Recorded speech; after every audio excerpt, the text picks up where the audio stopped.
What's up, guys? Welcome back to the Jeremy White Show. We're coming at you from the Canadian Tire Center here in Canada's capital of Ottawa.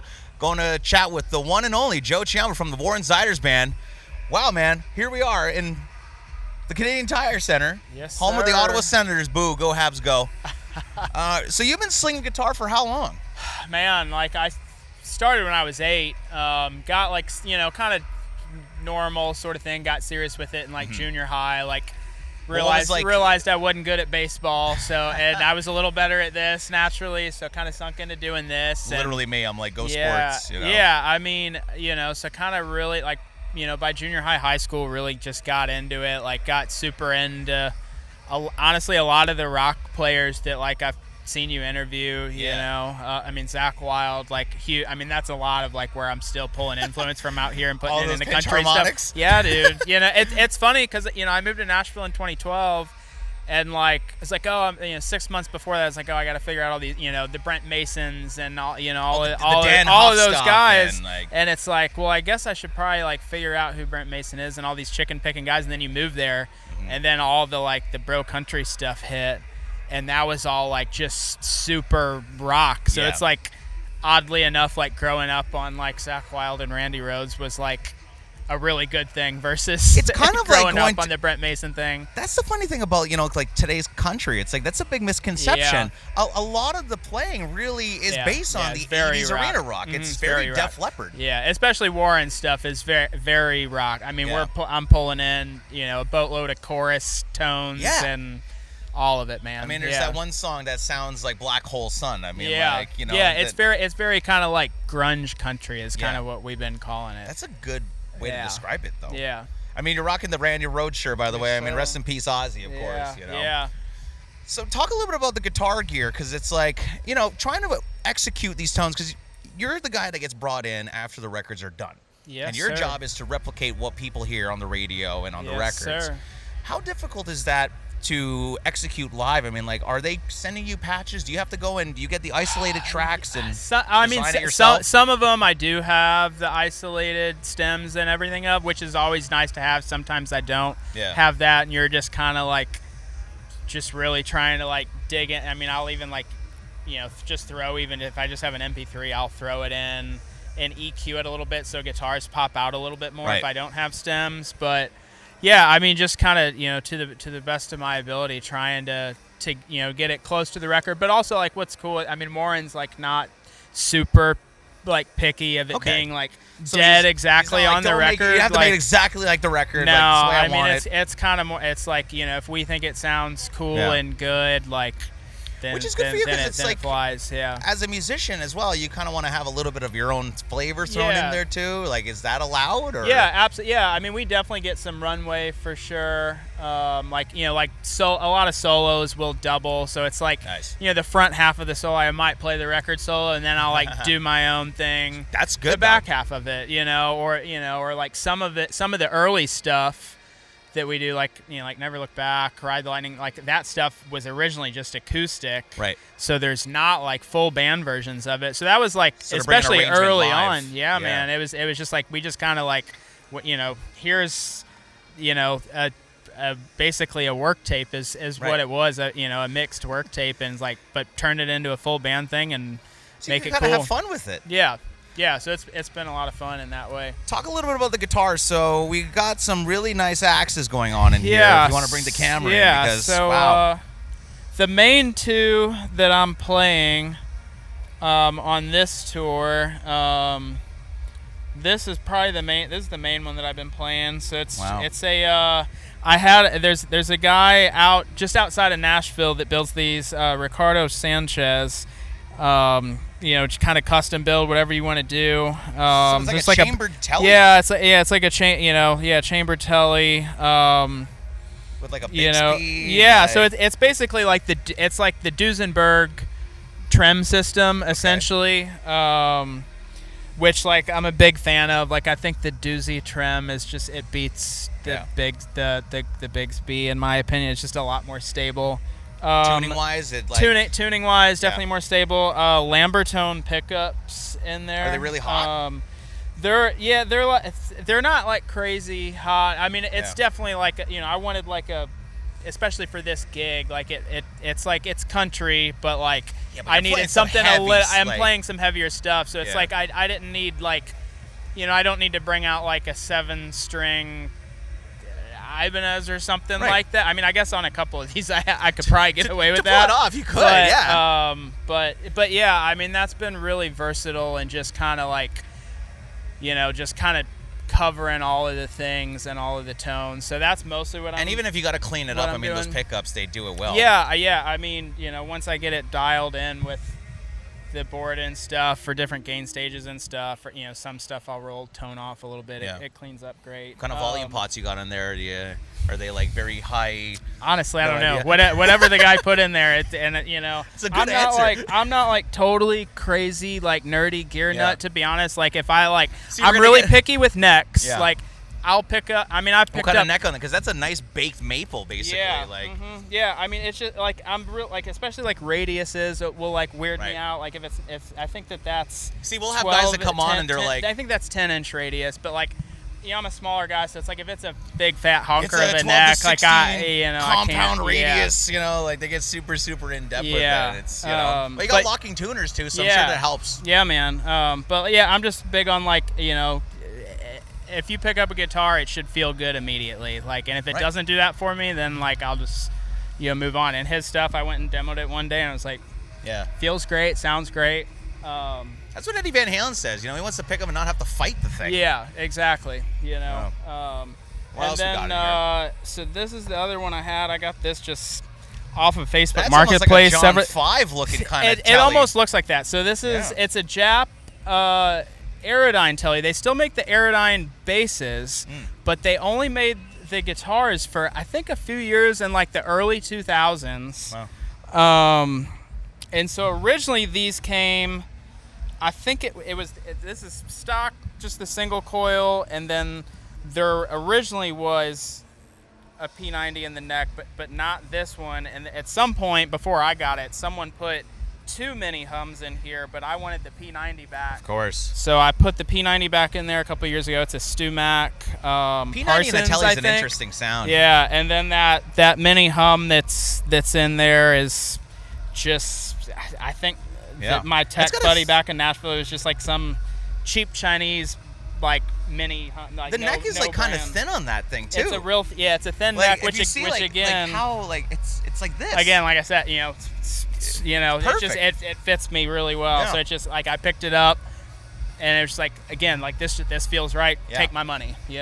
I mean, a Japanese telly, it's like, that's the funny thing. People don't realize how much a Telecaster's used, especially in like rock. Yeah. Like, a lot of guys, like Phil Collins from Def Leppard, Yeah. a lot of his stereo was done on like a Squier telly. Yeah. And, I mean, it just has that kind of sound. Yeah, absolutely. Yeah, so I've really dug that, and it's like a telly, but like it sticks out. Yeah. Like it's not just like you're up the middle, standard American telly. But it's not that there's anything wrong with that. I've got Absolutely that at not. home too. But like as far as like on stage stuff, like something that just sticks out or like at least kind of makes people like, oh, like what is that? Like is cool. You don't. I haven't really seen anyone else. Actually, I take that back. Derek Wells, I think. I did see him post it one time on a session. He had one. I was like, no way, you're the only other guy that I've seen in town with one. But Hey, you're unique, so that's a good thing. yeah. So yeah, that's kind of the main two that I'm playing. What's your backup? Backups are just this doozy Star Player. I've had that for forever. It's been Damn. it's been stolen twice. No way. Actually, yeah. And you got it back. So, yeah, I got it back both times. One was stolen out of my house, and the cops found it later that night, like buried under a bunch of construction tarps. What? Because the dude that stole it was on foot. Oh, yeah. And he just tossed so, it. and he like, once we called the cops, because he didn't think anyone was home, we were upstairs. And so he, once he knew he was busted, he's like, oh, well, I'm on foot. I got to hide this Yeah. stuff and go back for it later. So it came back to me then. And then And he tried to hide it and everything. Yeah, and then the Damn. second time it got stolen was in Buffalo, and there was a dude that was like basically posing as a stagehand. Like he knew what he was doing. I mean, he was over-undering cables, flipping consoles and stuff. Knew what he was doing, and then all of a sudden, like once stuff was done, we were outside, and you see on the camera footage, he's walked back in this hall and has a big trash bag puts it in a trash bag, walks out, drives off. And so we're like, we're like totally like CSIing it, like watching the camera footage, in this venue, and like figured out the girl he was with, like was, like she was in on it. She was like talking to 1,000 Horses that was opening for us, and they recognized her. So then from socials, we found who the guy was. Gave the cops the guy's name. They showed up his door the next day, and they were like, "We know you have this. We have video of this. Yeah. You can either drive it to Pittsburgh tonight, or I can arrest you right now." Yeah. So it's kind of crazy. Yeah, it's like so there's a couple times I've almost sold it, but it's like clearly it's meant to be with me. No, it's clearly meant to either be stolen or be with you. Yeah, you one can't or the sell it. one or the other. It either has to be with me or taken illegally. Yeah, that's amazing. That's a great story. Yeah. And then. Other backup, just this. I've had this for forever too. Oh, nice. Just a G&L ASAT. So definitely, obviously, kind of a telly guy for sure. What kind of string gauges are you rocking? Like thin just, strings, heavies? 10s. Yeah, standard. Yeah, just standard 10. What brand? D'Addario. D'Addarios. Yeah. Okay. Yeah, just D'Addario 10s. That's kind of what I've just done. Shout for out forever. to D'Addario. Yeah, absolutely. And we say it right. Looking for that sponsorship. Yes, exactly. Yeah. Talk about not D'Addario. Talk about the guitar rig down here. So we're rocking a Quad Cortex. So for the longest time, I did amps for forever. Like still, there's something that I love this, but there's amps are amps. I did that for forever. So when I got this, when they wanted us to like be have a quiet stage this year, I was like, well, let me just kind of try to build essentially what my rig was. So I had a JTM 45 just reissue, and then a 67 I think Bassman. So that's kind of largely what I'm using for most of the stuff in here. It's just captures of that. So you did your own captures at home and like the whole thing? I did that, and honestly, the Amalgaman ones that I found sounded better than what I captured at home. So sometimes it's better than it's another JTM 45, another Bassman. That's the crazy thing though. Like you think you're gonna do a good capture, and then it's like there's always a priest or somebody in like the forums that has something better. Yeah, that has something better. Yeah, it's there's so many guys out there that have like such a good setup, to do those captures. So it's like, well, this was fun to try to capture mine, but like this one just it's better. So what's like the main like rhythm tone you're using? So like main kind of two different things. Like I'm just stacking drives and stuff still. So like for like a clean just edge of breakup thing is a Timmy, which is what was on my normal board. And then if it's like a slightly dirtier kind of rhythm tone, this is just the capture the Guthrie Trap. Nice. Rocket pedal, and then for like the heavier, like really ripping stuff, is this Rev G4. Nice. So do you have like your own, like, do you have a preset for every song in the set list? So I'm going through. So we're going through. Every song in the set is there, and we went through this year. We've got playback now, so we programmed all the MIDI to it this year. So is the computer doing all the changes for you? Yeah, It's just easy. There's only maybe like 4 or 5 spots in the whole set now that I'm like tap dancing at all. And man, when I was running amps, my board is so old school. I didn't even have any MIDI on that board, so I was like constantly doing this. So then like going totally to like not doing it at all. It's definitely nice. Or you have the tech on the side of the stage, like doing your changes, each part. But. Which how quick this is. We don't have that right now. To do that. So this was a really great option for, like what the parameters were that I had to work with, and like get it to where like I can run to the top of this giant Titantron. And you don't have to worry about wah swells or anything. You're not worrying. It's like if I'm playing a solo up there that's ripping into a down bridge. And I'm there, I can't be there to step on. So unless you have like a separate controller somewhere, but it's like, who needs that? So it's. Man, they're making a really cool unit. Like the user interface, I think, is definitely like, the most like user friendly. It's easy. For sure, even for like the casual consumer, like kids that want to get into modeling. It's really easy to. It's almost it's like basically like using your phone. It's just real pricey, but you get what real you pay straightforward. For, right? It's they're definitely real straightforward. It sounds good. Like I said, once you get you find the right profiles or captures. Yeah. Get some EQ on there. Find the right even drive captures. The cloud thing's cool too, just to like. Yeah. Just endless options just And, to go play around with. It's like a lot of the guys, they say, same thing with like, the Axe effects. Like you can have your A, B, and C rigs ready to go, and it's all the same presets and sounds wherever you go. Yep, You don't have to worry about tubes blowing up. Right, or like exactly. bad I've power. got in this drawer. I've got another. Neural. I didn't have another backup, nice. So they sent me a backup. Nice. So I've got that good. here, and I'll haven't had to use that yet. Fingers crossed. Fingers crossed it doesn't. Not the night. Yeah, but I've been setting that up every night and at least powering it on, and then worst case if this one goes down, we just get tech to run out and repatch, and you're down for 15-20 seconds. Yeah. So. And the volume pedal is just volume or an expression pedal? It's depending on the patch. Some volume, some patches it's wah. Nice. It just depends, and then just a DI for acoustics. I've got even an acoustic patch. Are you running wireless? In there. Yeah, wireless is coming in the loom there that they're sending me from production. Nice. Yeah. So it's a pretty bulletproof kind of setup. Yeah, it's definitely very simple but very functional for and practical. Yeah, very very functional and practical for what this is. Quick, easy on, quick, easy off. And let's be real, the real tone from his rig is coming from the poly tuner. yeah. If you don't have one, you gotta have one. That's the secret sauce right there. I will say what is nice because they just came out with a new update in these, so there is that in the I don't have it on right now, but in the gig view mode they have an always on tuner on there now. You can see it so you can see it. Before you couldn't have that, so you had to then get the tuner, figure out the powering of all of that. Everybody's either got a poly tuner or a classic TU2. It's one or the other. Yeah. So awesome. Yeah. Well, this is absolutely fantastic. Thanks for showing us the gear and everything. And absolutely.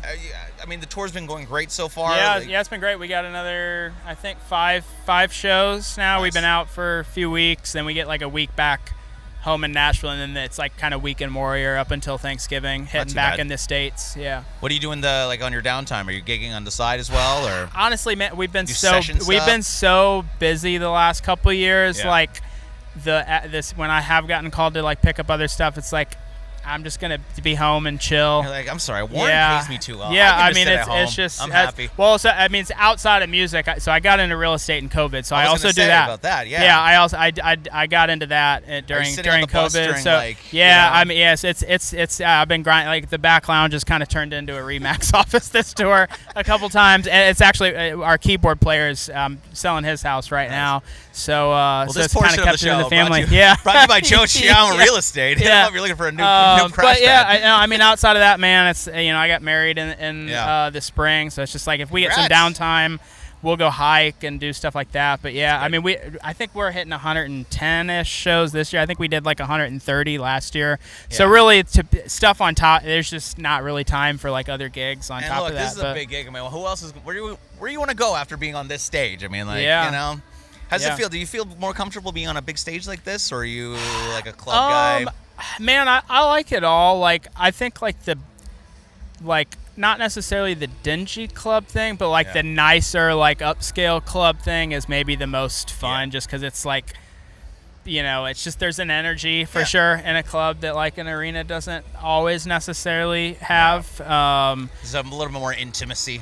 Yeah, we got to do. There's a new spot that just got built in Nashville called the Pinnacle, and it's I think it's a 5,000 cap club theater thing, but really nice. The backstage is sick. They've got anything, games, anything you could possibly want back there. Sounds like a place you want to play. So that's been a lot of fun. Kind of those sorts of places. But arena tour has been fun. This is our first headline arena tour. I saw that show up in Montreal, and man, the front of house, it sounded fantastic. Thanks, the tones, and that's why I tagged you in my Instagram story. Yeah, it sounded like a record. Yeah, even the drums with the cannonball snare, it's a great show. So honestly, if you guys get a chance to see Warren and the guys, man, absolutely fantastic. Thank you. Joe, thanks a lot for taking some time to chat. So much, appreciate it, man. Yeah, this is great. Thanks so much. Go and check out Joe on all of his socials and catch him on the road with Warren Zeiders in the rest of 2025, 2026. Yes, sir. Awesome. There you go. Thanks, guys.